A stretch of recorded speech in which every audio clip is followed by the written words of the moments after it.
Hello, and welcome to another exciting episode of Iceademia's Artist Spotlight. I am your host, Johannes Ice Quillitz, and today we'll be featuring lifelong artist performer Ray Bouchard. I first met Ray about 10 years ago in Dunedin, Florida. Go Falcons! When I was playing bass with local Celtic music legends Lucid Druid. Ray was helping out by capturing the band on film, and we instantly hit it off. In fact, every time I would run into Ray after that, usually at public events, he always had a camera around his neck and was taking pictures. We became Facebook friends about 6 years ago and have enjoyed a fairly steady stream of gorgeous nature photos that he's posted since, which created the narrative in my mind that Ray was first and foremost a killer professional photographer. This notion was further reinforced after running into him again this January at a 3-day drum circle facilitation training hosted by our mutual friend Stephen Turner of Giving Tree Music. Shout out to Giving Tree Music. Awesome. There was Ray again, right in the middle of everything, camera in hand, capturing the moment, and I realized I needed to get him on this program. So as it turns out, Ray is a photographer, but he's also an actor, a writer, a woodworker, and a conservationist. Like me, he has been unapologetically pursuing his passions from an early age and never looked back. It turns out that we had a lot more in common than either of us knew. So on that note, I'm excited to share his artistic journey and insights with you. And without further ado, I'd like to introduce you to my friend and fellow artist, Ray Bouchard. Welcome, Ray. Thank you so much, Ice. It's great to see you. Thanks. Thanks for being here. This is exciting. It's a real pleasure. Thanks. Yeah, me Very too. cool. So, you've been doing artistic endeavors from a very early age. How old were you when you had your first artistic experience that you remember? Wow. I think the first one that I felt, I experienced it around me and all that, and I certainly did a lot of playing around with sculpting sand on the beach when I was 4, 5, 6 years old. I was building a sandcastle when I was 5, and a very interesting event happened during that time, but I wasn't aware that this was art. So I think maybe the first one that I really perceived was I had created something artistic was when I was helping my grandfather. We were cutting limbs. He had an orange grove here in Pinellas County and lived there on the property with different family people, all had different homes there. And I was out with him and finding these limbs that they were dead and they were being, piled up to be burned later in the year. It was always one of the fun parts about being in a grove. You go out in the wintertime and you have these huge bonfires. And, but these limbs, I started seeing figures of animals. I started seeing whales and other things in this wood. And I started to whittle away at some pieces that I had pulled away from the fire piles and actually started to create images of animals. And I thought, wow, and somebody made a comment. I was about 10 years old, I think. And somebody saw this stuff going on behind the shed and they said, oh my God, you're an artist. And it was the first time it dawned on me that maybe I'd created some art. So That's awesome. Yeah, thanks. Yeah, it's always nice to have that, outside voice that's like, hey, you're good. Right? Yeah. It's just, wasting time. Yeah, right? So you started off with woodworking, basically. Pretty much, yeah. And my dad had a shop at our house. His father had been a carpenter and had a lot of tools that, were actually my grandfather's. But when I was, again, 10 in that time period, my father taught all of us boys. We had 3 boys and 2 girls in my family. And he taught us to work in the shop. And we had farms and we were constantly building things and repairing barns and other things. So we had to learn how to use tools and things like that at a pretty young age. So I've been doing woodworking. My mother's family also had a long line of woodworkers and carpenters and plasterers. I know this area pretty well, Pinellas County. Some of the older historic buildings like the Bellevue Biltmore, in Clearwater, the Fenway were worked on by my mother's father, who was a plasterer and worked with wood as well. And so it's kind of a tradition in my family, one that I picked up sort of just by passion and so forth. But yeah, woodworking's been a big part of my life, my whole life. That's awesome. It's just recently become something that I've gotten into just in the last couple of years, really. But I love it. And now I'm like, okay, I got to find some more time to do some woodworking. You build drums, right? You build drums? Yeah, I do. In fact, Stephen Turner that we mentioned earlier in the intro taught me how to build drums. And had done a few pieces of furniture and things like that beforehand, but just little things for home. But going into full production, for Steve, geez, I think I probably made close to 600 drums, Wow. something like that. Yeah. Amazing. So I made a couple drums. Yeah, Uh, you know what you're doing then, I guess. yeah, Right right. now. It's fun, you know. I mean, I for me, it's always been about like what's happening right now. You know, what's the need that needs to be filled, and then how do I apply my skills to that to create something that is, you know, as spectacular as I can possibly make it. Yeah, that's cool.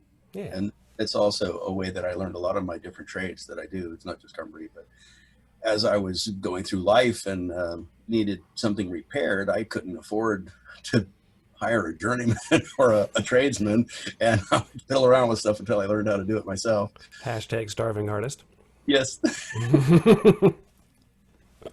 Well, we all kind of know about that a little bit. So, but you had mentioned something when we spoke about when you got into photography, because I definitely pigeonholed you as a photographer, right? Every time we'd met, you were taking pictures, and they're just beautiful, and the quality of the work is great. And so I just figured, well, he must be a career photographer. But you did get into photography very early. What was the story behind that again? Well, I was 16 years old, and for my birthday that year, my parents bought me this camera as a Ricoh or Ricoh. I don't know the proper pronunciation. It's Ricoh. It's a really well-made camera with good lenses. It had a screw-on lens. You had to screw the lens into the body of the camera. This was Wow. before bayonet type lenses, and I just got into it. My sister's boyfriend was a photographer just by hobby. He had a dark room, and he started teaching me dark room techniques and stuff like that. And I remember specifically, I was headed over to Oklahoma. I was actually living in Arkansas at that time. I went to high school up there, and was taking a trip with a buddy of mine right after my birthday. And we were going through the plains of Oklahoma, and I saw these falcons soaring.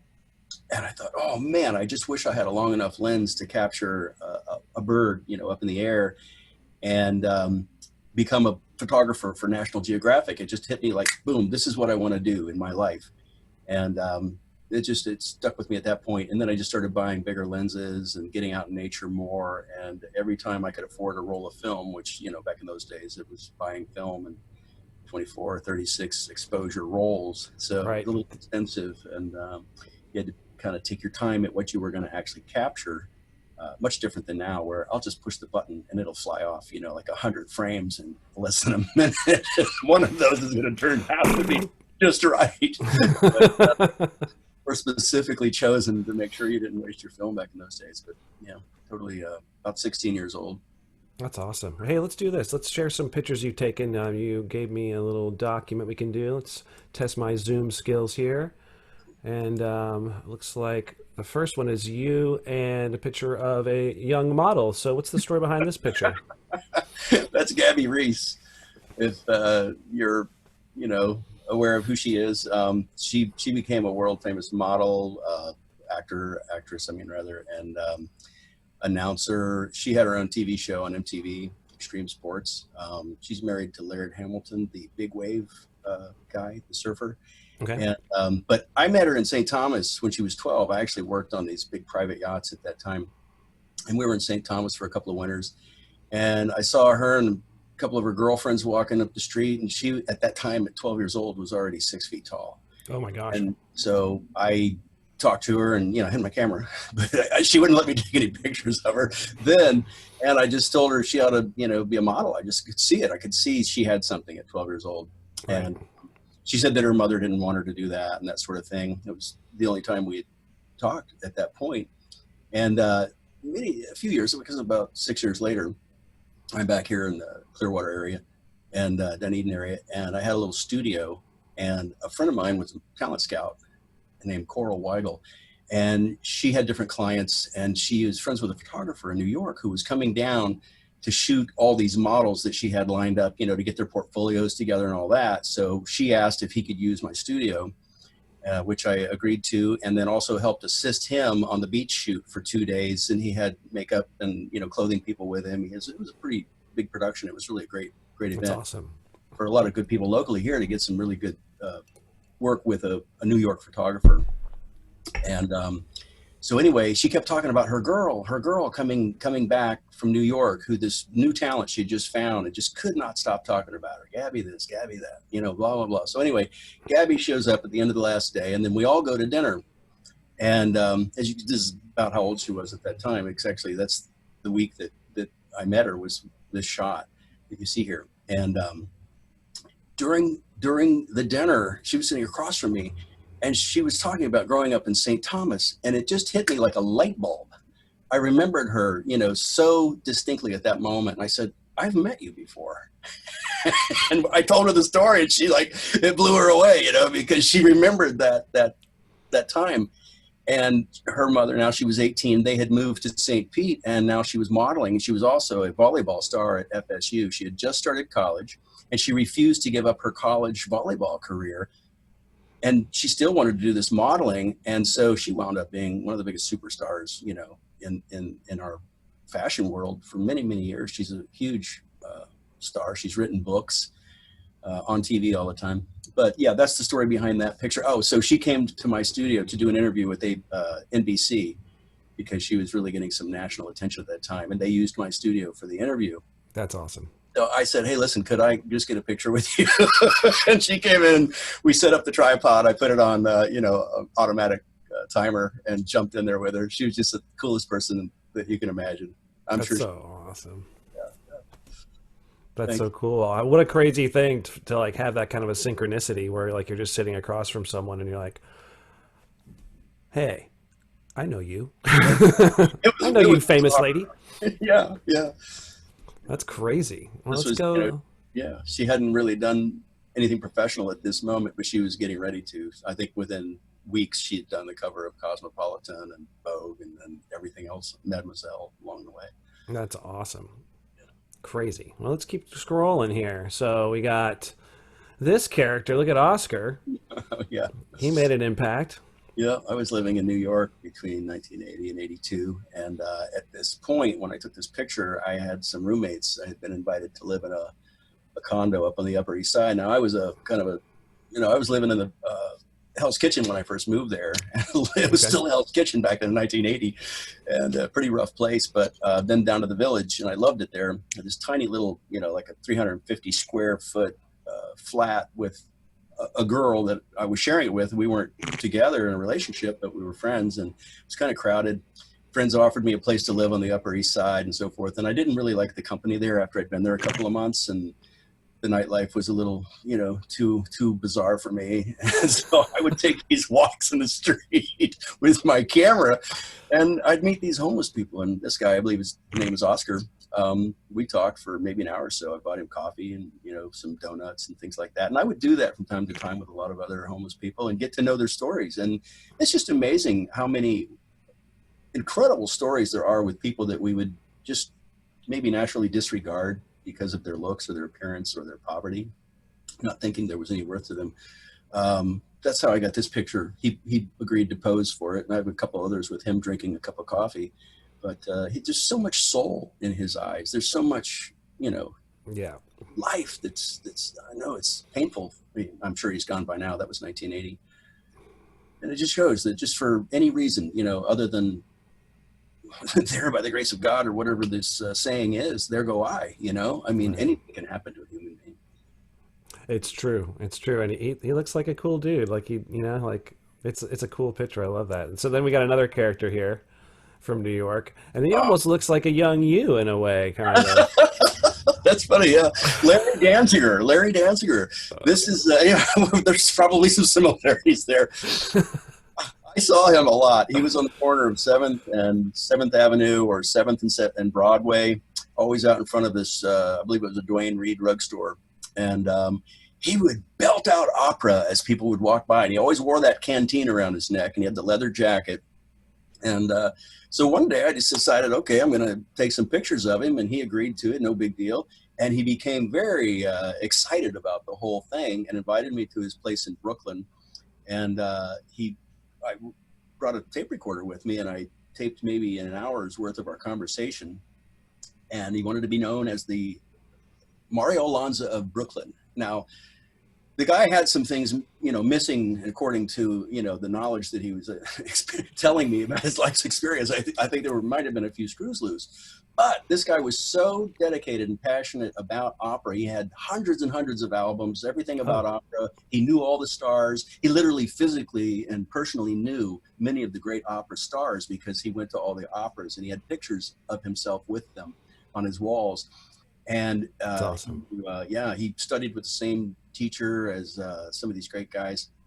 And Jan Pierce stopped here in a limousine on his way to the Lincoln Center one night, or maybe the Met, and gave this guy $100 bill. Just stopped the limousine, got out, and personally gave it to him because he just always liked to support him. And this is such a neat story. I feel continue with me for a moment longer. Of course. So that's 1981, 82. A few years later, I'm down here in Clearwater again, and we're making a commercial. And afterward, the agent invited all the talent and the producers and directors out to this Seawolf restaurant in Tampa, which is no longer there. And the director was across from me. And during the shoot, I was basically, not really much part of the commercial, but he didn't pay much attention to me. And I was talking to the person next to me at the dinner table about this guy, Larry Danziger. And all of a sudden, the director sitting across from me says, "You know Larry Danziger?" I'm like, and this is a big director, out there in the world making a lot of work, and which is why he wasn't impressed with me. And so I said, "Yeah, I met him. I've got a whole portfolio of pictures with him. I've got basically a short story about his life and everything." And he goes, "I'm a good friend of Larry Danziger. A lot of people don't know who he is, because they think he's crazy." And the guy was just admired by so many people. I found out in the end that he was sort of an obscure person on the street, but people gravitate toward energy. And I think that his artistic passion attracted a lot of people who took the time to get to know him. He did interviews on radio stations in Canada and things like that. So it was kind of I don't know, interesting. Another serendipitous sort of thing that out of the blue, you just never know what to expect in life. Right, exactly. I mean, you didn't even get to name drop Gabby Reece. I mean, it's like Yeah. you're like Danziger. Holy crap! That's awesome. Oh, that's cool. I didn't realize there was such a story behind that photo. That's awesome. Let's see what we got next hiding up in here. Okay, there we go. Well, I figured, on your resume it says that your special skills include long hair and Oh, Southern accent. So I figured that there must be a Grateful Dead connection here, and here we have it. Cripple Creek in Colorado, 1977. That is awesome. How did you get the picture of lightning? it's a lucky shot. I was with a friend camping out there. I'd never been west before, and we were coming back from a restaurant in Cripple Creek, headed back to a campground. And the lightning was coming down everywhere, and the clouds were hovering over that sunset. It had just popped out. It was mostly gray until it came down into that area where it was below the clouds, and it was lightning all the time. And so I said, "Let's pull the car over." So we pulled the car over on the side of the road, and then I've got my Ricoh camera with me, and I just set it up on top of the roof of the car, and excuse me, held the shutter down for 3 different pictures, 3 seconds one time, 4 seconds another time, and maybe 5 seconds the third time. And on the first shot, I actually got Wow. this shot, and I didn't know that till 2 weeks later when I actually got the film developed. And I've heard stories that lightning actually doesn't come down from the sky; it goes up. I don't know what the dynamics of, but if you can notice in the picture, you can actually see it's not touching the ground, and it's not hitting that far mountain behind it. I believe it's coming down to the mountain in front because of where the actual depth of field is and where that lightning's coming out of that cloud. It would have to Mhm. be closer to me than even the second peak. And Huh. so it's just a total miracle that I caught that flash that quickly. In motion, right? Hmm. It's crazy. All right, let's see. That's a cool one. A I little like, rodeo clown action there. Who doesn't love a rodeo clown? yeah, these guys are risking their lives every time they step into that ring with other people to save.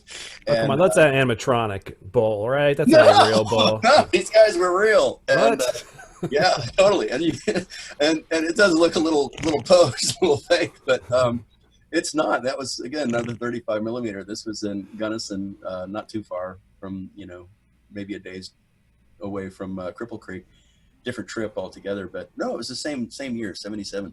And Cattleman's Rodeo days, and I love seeing people in action. And this, to me, just shows everything. I mean, it even shows a little bit of the intensity of the bull. Yeah, the This guy going, muscles. "Oh shit, here he is!" Right. Ah! And it wasn't long before he jumped in one of those barrels, and somebody else got the bull's attention, and then the bull rolled the barrel around a little bit. But man, these guys are crazy. They're like, that was great, guys. Let's do it one more time. This time with feeling. All right. Yeah, Like, yeah. no. Can you look a little more to the left this Yeah, time? right. I didn't catch your face. Your socks are uneven. Just pull that one up a little bit. So now, was this from the Cuba trip that all the folks from the Dunedin Fine Arts Center took together, No, or is this from a different trip? I heard about that. No, this was a trip I took with a total stranger to me. A buddy of mine had been going down to Cuba for about 30 years, taking medical supplies and helping out with doctors and people down there who needed equipment from here. He had a lot of friends here who were doctors and tied in with a lot of clinics and medical facilities, and they would always donate these huge, boxes and boxes of medical supplies. So I'd always wanted to go to Cuba. I've always loved the idea of Cuba and the pristine part of its, countryside and so forth. Heard all these stories for many years, and my buddy Dave said, "Hey, if you want to go to Cuba, I've got a buddy that's going down there in, a couple weeks, and I want to introduce you to him." So he had just bought a 46-foot sailboat, a racing sloop, and he wanted to take it down there. And I just totally trusted this whole situation. I didn't know anything about immigration or Let's break the law. Yeah, right. I we weren't really supposed to go to Cuba. I don't think so. This was before any restrictions were lifted or anything like that. But Dave had been going and coming back for 30 years. I figured, well, he'd been there many times with this guy. And so I figured it was good. So I agreed, and we provisioned the boat here in Clearwater and, got everything ready for a week and set sail down there. It was just he and I straight through night and day. And it was a little hairy at sometimes in the middle of the night, out in the middle of the crossing there. But I would walk around. We were anchored. We came into the marina there at Marina Hemingway near Jimenitas, and I took a walk one day down these streets, and it's all right on the, I don't know what that is. I guess it's the Caribbean Sea out there. I should know this. I used to work on ships. But so I saw this woman with, I believe it was her son and his wife were there with her, and she was holding herself up on this baluster.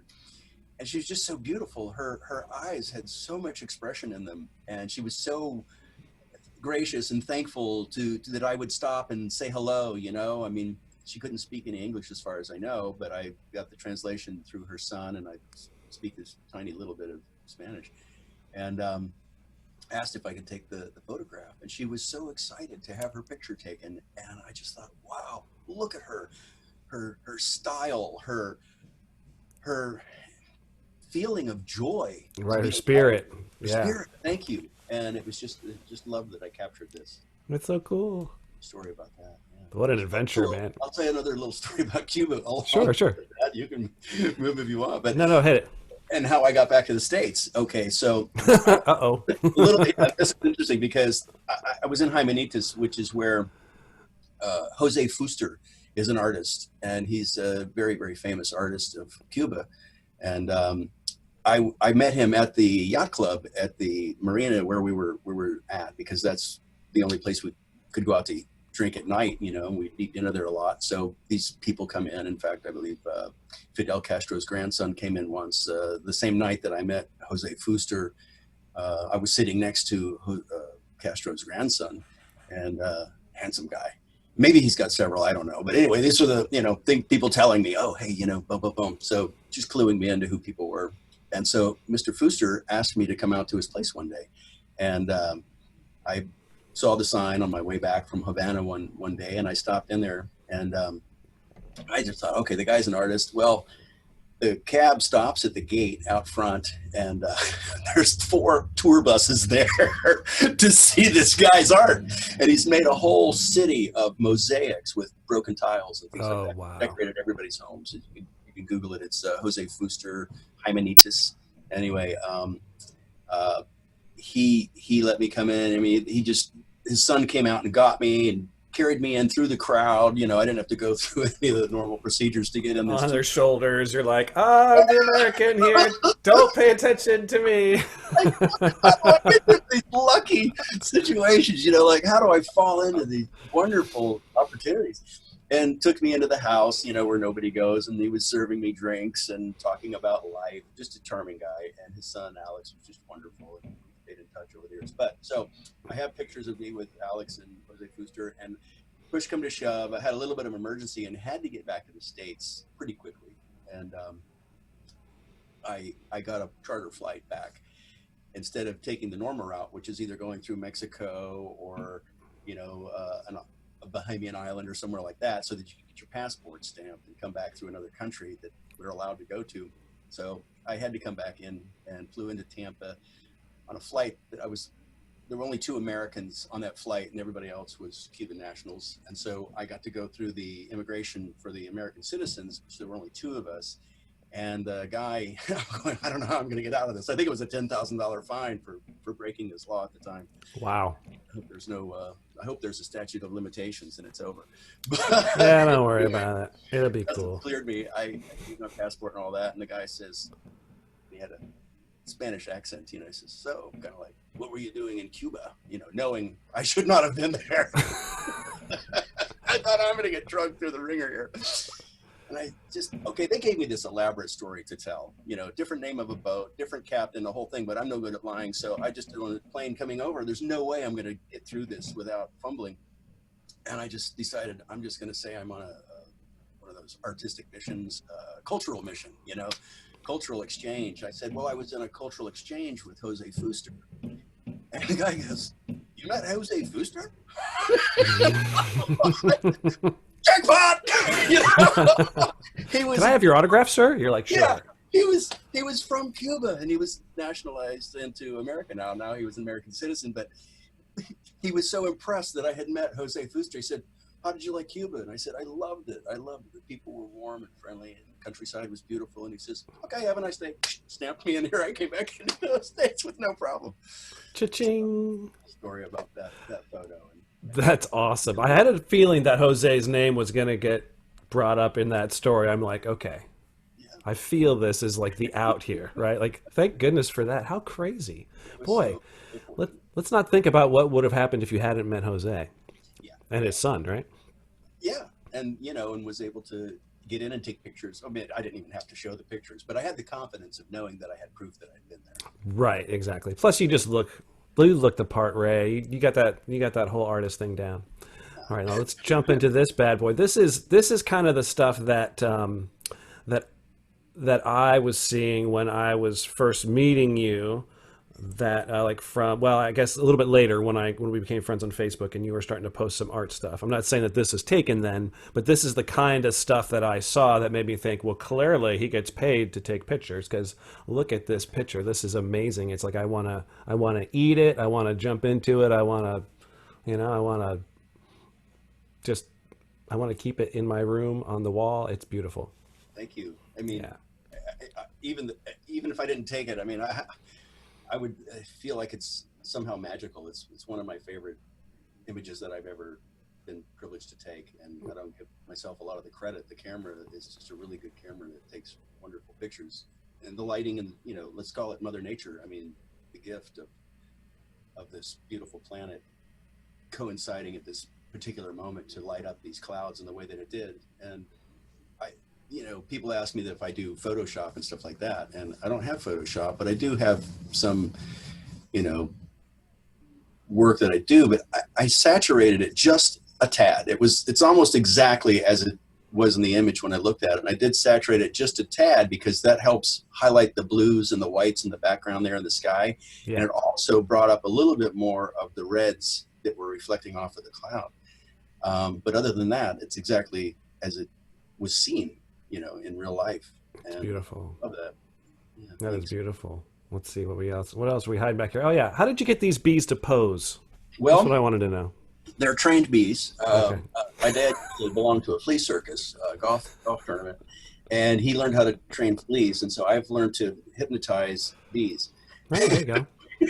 I know. I will tell you this, bees and wasps, if you're ever getting attacked, if you will hold your breath, they can't penetrate you with their stinger. I Oh, don't know how this works. I've done it with wasps. I've captured them in my hands, like this, like you go up to a window where they're trying to get out. And if you'll hold your breath and then take them in your palm, don't squeeze them, just put them in there. You can feel them trying to poke you in the hand, but they're not making it. And one time I was showing somebody this while we were making apple cider, and there was all these bees around the cider, they like to gather for the sweet stuff. And my friends didn't believe me, and they got my video camera going. I had a camera with me, and so I said, take a video of this. I'll prove it to you. And so I caught one of the bees in midair, like this, and I was holding my breath, and it was trying to poke me in the hand, with its stinger. And I started laughing because I thought it was so funny. And the minute I exhaled, the second I exhaled, boom, he hit me with a stinger. It was, ow! That was funny. But these guys, right outside my balcony here, there's a great big Chefalera that lives over here. And I believe this was the Chefalera out here. And they were just hovering everywhere. Oh no, this was downstairs, past the other places. And I just had my zoom lens on, and I was zooming in, and boom! I mean, that's cropped down. The original image is probably 5 or 6 times larger than this particular frame, but I can zoom in to that when I edit, and that's how I got those guys. And it just happened to hit the right light and the right depth of field and everything else at the right time. The focus was perfect on at least the guy's wing on the left. it's crazy. Yeah, look at that detail. I mean, that's gorgeous. I love it. Thanks. Let's see what we got next. Oh, look at this little guy. So where was this taken? Over on Dunedin Causeway, Oh, Dunedin, Florida. I call him Krabby Patty, right? fun eating, right? That's what we call it, fun eating. Funny, yeah. Fun eating, yep. Yeah, and this is a ghost crab, and okay, so we're on the causeway, and we're looking east and southeast, Okay. and he was crawling around the rocks. I had to sit there for a long time for him to ever get the courage to come out in the open like that. And as you can see what those rocks look like, I was sitting on a pile of those, and it was kind of sore by the time I finally got that shot. But he came out, and I was really happy to get that. I was good focus on there. I left the hair on his legs. I know, it's insane, right? It's so cool. Who knew that crabs don't shave? Yeah, they're not hygienic at all. and his eyes poking up, to like, hey, what's going on over here? He's Hey, like, Ray, what's up? Hey, yeah, hey. introduce me to those bees. All right, so that is awesome. So the nature photos are really that's kind of the most of your photography, isn't it? More or less. It is. It's the bulk of it. I love nature photography, and I love stuff like this where you can find a single element of it that's got different colors in the background that are blending with the depth of field pulled tight into whatever the object in the front is. You can, get a nice blurry vision, but the colors are there, and I love that. The fading. Yeah, it looks like a painting almost. Thank you. Yeah. Yeah, it's beautiful. It's beautiful. Let's see. Okay, so these are some live edge benches. Now these are benches that you photographed. Did you make these or no? Make everything like this. Oh, fantastic! So these were actually this is your bench. Mm-hmm. It's still out there. Awesome. Here at the yard. This is a 250-year-old. The bottom part, which is the slab part, is a 250-year-old oak tree that fell down. If you remember Dunedin, it's a Wilson, just not too far from where I live. Just 3 blocks from here, this huge 250-year-old oak tree fell over the Pinellas Trail. And I went by there and I talked to the people at I think it's the American Legion there, to see if what was happening with it. And a tree company was coming out, but they couldn't get out for a couple of days to do much of the cutting. So I came out there with my chainsaw and I started cutting everything up for 2 days. And when the tree company got there, I had talked to them as well. And they said, yeah, go for it. They helped load about 8,000 pounds of this wood over here to my house. And it saved them a lot of money to go to the dump with that much. The tree was humongous. It was probably 30,000 pounds but at least that much saved them a full truckload of a dump to the dump and pay a fee and all that. And they were happy to help me get it over because I'd done so much to help cut it up for them. And then I spent the next couple of years whittling away at these benches and making different sculptings and stuff like that. The base at the end, the kind of pillar that holds it, is about a 150-year-old cedar stump, cedar tree that grew here in Dunedin as well. And I just use this local wood and love to preserve it, and sort of know that it's still, has a use. And which is interesting about what I do with wood and all that. I took a 14-foot oak tree. It's I'm trying to remember the name of it. It's not a local indigenous tree, and so when they made this park around here, it's silk oak. It's silk oak. Anyway, they grow pretty fast, and this thing was probably 80 years old. So they brought one of these logs over here when they took these non-indigenous trees out of this park, and I asked if I could have one of the trees. So I started making this dolphin log out of it, and all the little bits and pieces and shavings were interesting to me. So I started polishing them, grinding them down, polishing them, and selling the bits and pieces, giving them to basically fundraisers. People were seeing what I was doing and they wanted this or that. And I said, oh, just take it, and then they'd do an auction at some of their fundraisers. And these things were bringing $30 and $40 for these little tiny pieces of wood that were polished and varnished. And altogether, now I haven't sold the actual dolphins. I made dolphins out of this 14-foot log. I mean, it's 14 feet of the sculpting that's left. Wow. But altogether, before that, the value that has come from these auctions is somewhere around $7,000, and the bulk of the sculpting hasn't been sold, which, I'm not interested in selling it. I love it and I want to keep it. But if it were to be sold, it's huge. It's 14 feet. Those little bits don't equal anywhere near what the actual art piece was worth. So, but every element of a tree is useful, and nothing has to be garbage. And even the stuff that isn't attractive, you can put in a fire, and that generates heat for you, or at least a pleasant ambiance. So nothing has to be considered garbage or waste. Right, especially with wood, right? It's funny because when I'm working with something beautiful like this, I save every little scrap of it almost to the point of like ridiculousness, because I have this like reverence for the material, and I'm just like, yeah, we're going to keep that in a box over here. That's what that'll be over here, And I even found myself with some of the tiniest little scraps. I found myself like giving those to other people, like, here, make art with this. Just, I can't burn it. I mean, you can burn some of it, right? But I mean, I was just like, make something beautiful, Yeah. And here's another one, right? So this is a different bench. Different bench, same tree. And that's what it looks like without the varnish on it. Right. The wood when it was freshly cut. Oh, and there's the dolphins behind there. That's the dolphin log. Oh, okay. Talking about. That's These probably guys right here. 30 feet away from this front bench. Yeah, those little guys you're pointing at. And they're 14 feet long altogether. Not so little. Mama dolphin, with a baby kind of like swimming across its top. I originally wanted two dolphins coming out, like the baby flying out over the top of the mother. And when I started to carve it, the log spoke to me and said, no, it's going the other way. Like, okay. So that's how I did that. Well, it's interesting you brought that up, because that brings up this notion of intuition, right? And so like as an artist, you're creating and you're in this space. Like I think of it as a space, like a mental space that you occupy when you're really in the zone, right? That's where you're acting without any fear and without any judgment, but you're also open to this like intuition that may or may not arrive, right?